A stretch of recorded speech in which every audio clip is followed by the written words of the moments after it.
ઘોઘા તાલુકાના તગડી ગામનો ખેડૂત છું।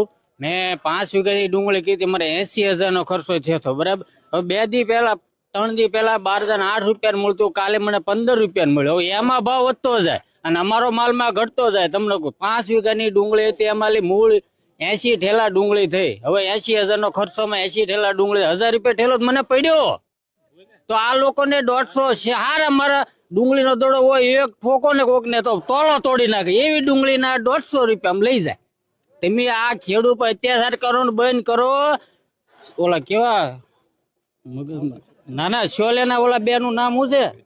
જય વીરુ। તમે ખેડૂત નું કાક કરો। ઉદ્યોગપતિ આગળ તો ધોમ છે, ખેડૂત ને સપલા નથી રે મારા વાલા। અત્યારે 50 થી 100 રૂપિયાનો ભાવ મળે છે અને ખેડૂત તો અત્યારે પાયમાલ થઈ રહ્યો છે। સરકારને એવું છે કે ખેડૂતોને સારું છે, પણ સરકારને ખબર નથી વીઘે કેટલો ખર્ચો થાય છે।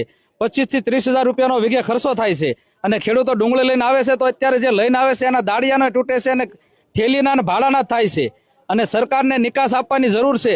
અને રાજકીય નેતા કોઈ પણ રોકાતા નથી, જ્યારે મત લેવા હોય ને ત્યારે રોટલા શેકવા માટે આવે છે, બાકી માર્કેટિંગ યાર્ડમાં શું હાલે છે શું છે કોઈ પણ નેતાને ખબર પડતી નથી અને મત જોતા હોય ત્યારે ઘેરે ઘેરે આવે છે।